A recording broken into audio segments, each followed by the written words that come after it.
Salam damai sejahtera untuk kita semuanya. Puji Tuhan kita bertemu kembali di dalam pembahasan pelajaran Sekolah Sabat. Dan saat ini kita tiba pada pelajaran Sekolah Sabat yang kelima dengan judul pelajaran kita adalah Raja Damai yang Mulia. Sebelum kita akan masuk dalam pembahasan pelajaran Sekolah Sabat, mari saya undang kita semua tunduk kepala dan kita satu di dalam doa.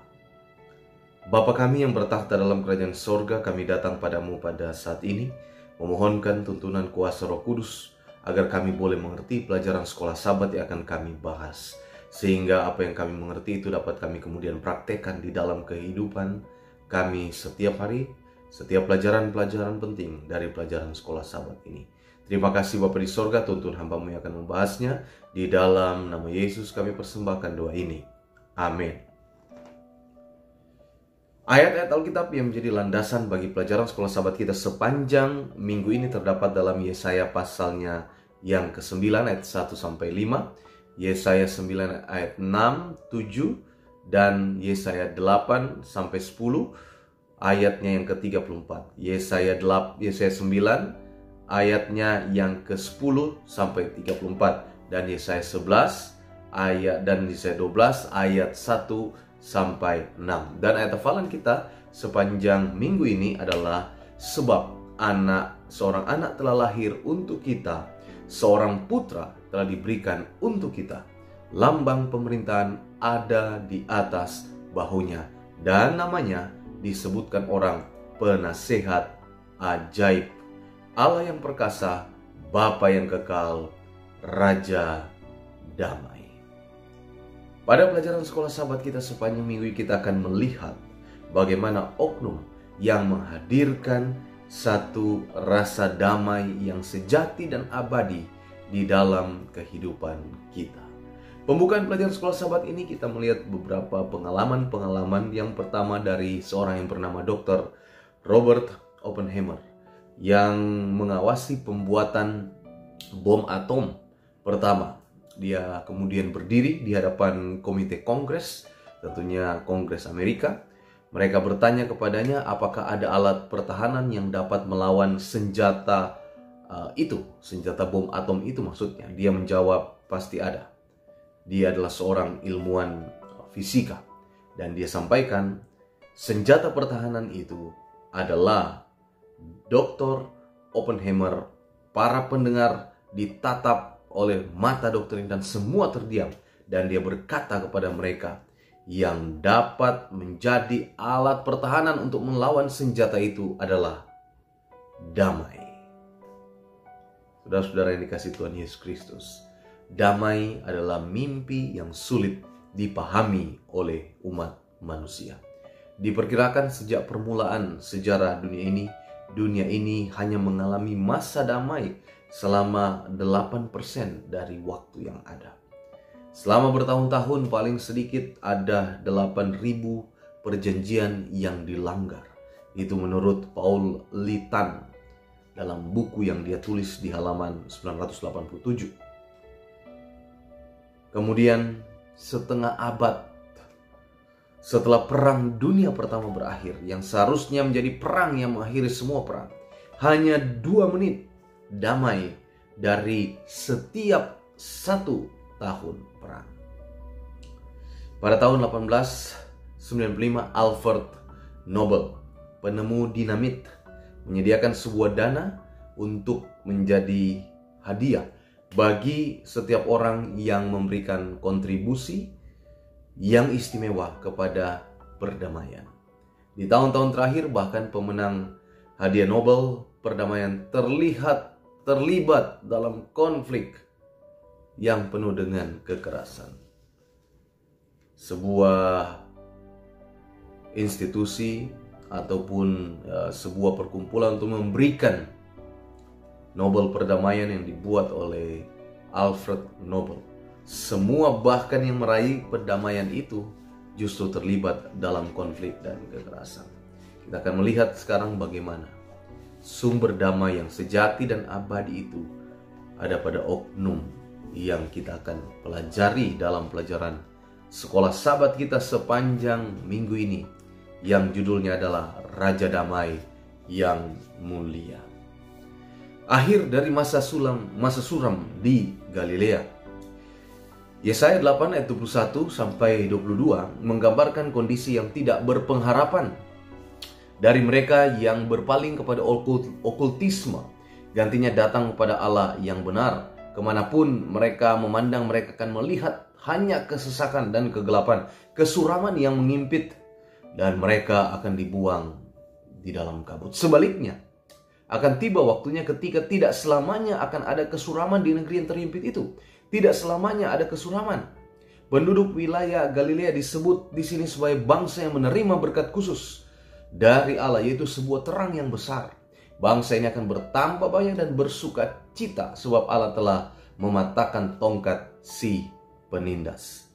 Jadi masa suram di Galilea ini akan berakhir, digantikan dengan berkat daripada Tuhan. Daerah di sekitar Danau Galilea digambarkan di sini sebab wilayah ini adalah daerah pertama Israel yang ditaklukkan sebagai respon permohonan Ahas untuk mendapatkan bantuan kepada Tiglat-Pileser III menduduki Galilea dan Transyordania di wilayah Israel Utara dan membawa sebagian penduduknya dan mengubah wilayah ini menjadi salah satu provinsi Asyur. Jadi isi pekabaran Yesaya menyatakan bahwa wilayah yang pertama ditaklukkan ini yang pertama kali akan melihat juga pembebasan. Wilayah apa ini? Wilayah Galilea. Ini isi nubuatannya. Bukan hanya kebetulan pelayanan Yesus pertama di wilayah Galilea juga, di mana dia memberikan pengharapan dan pengumuman dan kabar baik tentang kerajaan Allah dan penyembuhan kepada bangsa-bangsa, termasuk penyembuhan dari mereka yang kerasukan dari setan, dari belenggu iblis. Kita tahu bersama dalam nubuatan Yesaya ada yang namanya di sana disebutkan okultisme. Nah, sekarang Yesus pun di Galilea dia membuat penyembuhan terhadap mereka yang kerasukan setan. Ada kemiripan di sana. Di sini kita melihat sebuah contoh yang sempurna bagaimana Allah mengambil peristiwa yang ada terjadi dalam perjanjian lama dan menggunakannya untuk menggambarkan apa yang akan terjadi zaman perjanjian baru. Tuhan gambarkan itu di satu era lainnya.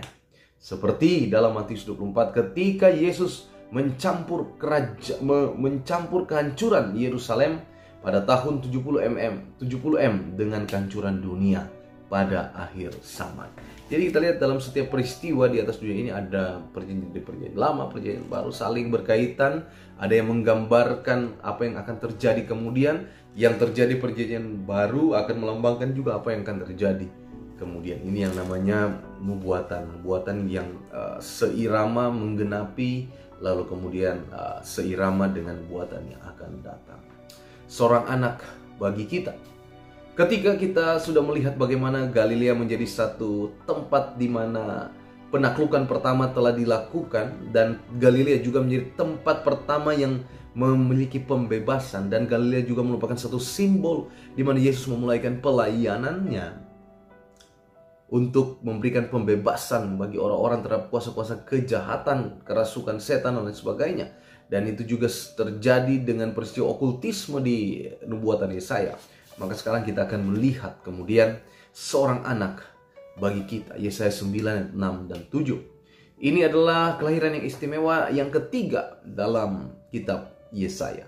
Setelah pemberitahuan kelahiran Immanuel yang pertama dan yang kedua Maher Shalal Hasbaz, maka ini adalah yang ketiga. Perhatikan bahwa pembebas ini memiliki beberapa nama yang menggambarkan dia dengan berbagai cara. Di timur dekat pada zaman dahulu, raja-raja dan dewa-dewa memiliki beberapa nama untuk menyatakan kebesarannya. Dia ajaib, sama seperti malaikat Tuhan yang menggambarkan kepadanya ayah dari Simpson yang ajaib. Memiliki akar kata Ibrani yang sama dengan nama ini. Kemudian dia naik ke sorga dalam asap korban dan masap Manoah. Dan cara ini ia gambarkan bagaimana ia mempersembahkan dirinya selama 1000 tahun kemudian. Dia juga yang disebut ilahi dalam arti Allah yang Maha Kuasa dan pencipta yang kekal atau Bapa yang kekal. Dialah raja yang berasal dari dinasti Raja Daud, kerajaan damai kekal miliknya. Beberapa orang mencoba untuk menafsirkan apa arti seorang anak yang telah lahir dengan ciri-ciri yang sudah saya sebutkan tadi. Dan ini adalah ditafsirkan oleh beberapa orang sebagai Raja Hizkia. Tetapi gambarannya melampaui manusia biasa. Hanya satu pribadi yang cocok, bukan Raja Hizkia, tetapi Yesus Kristus, anak ilahi dan pencipta, yang lahir bagi kita untuk menyelamatkan kita dan memberikan kita damai. Dia telah menerima segala kuasa di sorga dan di bumi, dan dia menyertai kita senantiasa. Saat ia mempertahankan keilahiannya, dia juga menjadi manusia untuk selamanya, sanggup untuk merasakan kelemahan-kelemahan kita. Bagi kita, dia seorang anak yang telah lahir selama-lamanya. Jadi siapa anak yang telah lahir ini? Tidak lain adalah Yesus Kristus sendiri. Mari kita lihat sekarang kutipan Roh Nubuat Ellen White di dalam buku Selected Messages, buku 1 halaman 406-407 menuliskan seperti ini. Ketika Kristus datang ke dunia ini, iblis berada di sana.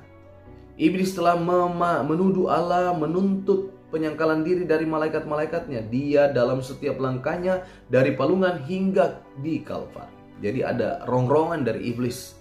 Padahal ia tidak tahu apa yang terjadi dan arti dirinya sendiri. Dan ia sendiri pun tidak mau mengorbankan dirinya untuk orang lain. Inilah tuduhan yang dibuat oleh iblis kepada Allah di sorga. Dan setelah si jahat dibuang dari sorga, dia tetap menuduh Tuhan dengan tuduhan bahwa ia menuntut pelayanan yang ia sendiri tidak ingin lakukan. Kristus datang ke dunia ini untuk menghadapi semua tuduhan palsu itu dan menyatakan Bapa di dalam kehidupannya. Luar biasa pekabaran yang kita terima dari pelajaran Sekolah Sahabat sepanjang minggu ini. Tongkat Allah yang murka. Bagian ini menjelaskan Yesaya 9 ayat 1-5 yang meramalkan pembebasan untuk orang-orang yang muram dan menderita, yang telah mempercayai okultisme dan menjadi mangsa dan penaklukan militer serta penindasan. Sebab kuk yang menekankannya itu dan gandar yang ada di bahunya serta tongkat dari si penindas telah kupatahkan seperti pada hari kekekalan Midian. Itu kata Yesaya 9 ayat 3. Jika Allah ingin menghancurkan umatnya, dia dapat menyerahkan mereka kepada bangsa Asyur dengan segera. Namun dia sabar karena ia menghendaki supaya jangan ada yang binasa, melainkan semua orang berbalik dan bertobat. 2 Petrus 3 ayat 9. Sama seperti pada zaman hakim-hakim, Allah membiarkan bangsa Yehuda dan Israel mengalami beberapa akibat dari kebodohan mereka agar mereka dapat mengerti apa yang mereka lakukan, dan kemudian mereka dapat memiliki kesempatan untuk membuat pilihan yang lebih baik. Ketika mereka melakukan kejahatan dan mereka mengeraskan hatinya, mereka menentang dia. Dia memanggil dengan utusannya, dan jauh lebih menarik lagi, dia terus melakukan ini. Namun mereka tetap memberontak. Pola ini berulang terus-menerus hingga kemudian kemerosotan terjadi dan tidak ada lagi yang dapat dilakukan oleh Allah untuk menolong mereka. Apa yang terjadi yang kita lihat di sini, sebagaimana apa yang ada di dalam Alkitab, adalah kenyataan dari kehendak bebas. Ini yang dinamakan kehendak bebas. Allah membuat manusia bebas. Dia harus melakukannya. Jika tidak, mereka tidak dapat mengasihinya dengan sungguh-sungguh. Dan kebebasan ini termasuk berbuat salah. Kebebasan untuk berbuat salah. Dan meskipun Allah berkali-kali membujuk kita menyatakan kasih dan karakternya, dia juga mengizinkan kita menghadapi buah dari keputusan kita yang salah. Contohnya rasa sakit, penderitaan, ketakutan, kekacauan, dan yang lain sebagainya. Semuanya itu menyadarkan kita tentang akibat dari kita meninggalkan Tuhan. Namun meskipun demikian, betapa sering kita berbuat demikian dan manusia tidak jera dan tidak meninggalkan dosanya. Lalu datang pada Tuhan kehendak bebas inilah. Kebebasan inilah. Kebebasan kehendak sangatlah ajaib. Kita tidak dapat menjadi manusia tanpa hal ini. Celakalah bagi mereka yang menggunakannya dengan salah. Akar dan cabang kemudian menjadi satu. Di dalam Yesaya pasal 11 ayat 1 mengambil gambaran pohon tumbang. Dalam Yesaya 10 ayat 33-34, tunggal Isai mewakili pendapat yang menyatakan bahwa dinasti Daud anak Isai akan kehilangan kuasanya, namun akan bangkit kemudian. Sebuah tunas akan keluar dari tunggul yang tampaknya sudah hancur. Ya, seorang pemerintah dari keturunan Daud. Jadi yang tadinya tunasnya, tunggulnya sudah hancur, tapi dibuatkan akan keluar dari sana tunas. Gambar ini cocok dengan Yesus Kristus yang merupakan pangkal dan keturunan daripada Daud. Jadi apa yang digambarkan dalam pelajaran sekolah sahabat ini seirama merujuk kepada Raja Damai, yaitu Yesus Kristus. Engkau menghibur aku. Yesaya 12 ayat 1 sampai 6. Yesaya 12 ini adalah sebuah mazmur pendek. Engkau menghibur aku. Berupa nyanyian pujian kepada Allah atas rahmatnya dan penghiburan yang berkuasa. Pemazmur menaruh di mulut umat yang sisa yang dipulihkan bandingkan dengan janji pembebasan yang dimiliki oleh bangsa Ibrani ketika mereka keluar dari Mesir. Dan seperti lagu Musa dan ragu Israel, mereka diselamatkan dari tangan Firaun di Laut Tiberau. Yesaya 12 ayat 2 ini hampir saja mengungkapkan dengan jelas identitas dari pembebas yang akan datang sebagai Yesus. Ayat ini berkata kepada kita, Allah adalah keselamatan dan ia akan menjadi keselamatanku. Dan Yesus berarti Tuhan itu keselamatan. Bukan saja Tuhan mengerjakan keselamatan, Dia sendiri adalah keselamatan. Hadirat kudus dari Israel di tengah-tengah kita adalah segalanya bagi kita. Allah beserta kita. Bukan saja Yesus melakukan mujizat, tapi Dia menjadi diam di antara kita. Jadi Raja Damai yang sejati dan abadi ini adalah tidak lain daripada Yesus sendiri. Saya ingin baca kutipan Ellen G. White dalam buku Alpha Omega jilid 8 halaman 40 di akhir dari pelajaran sekolah sahabat ini.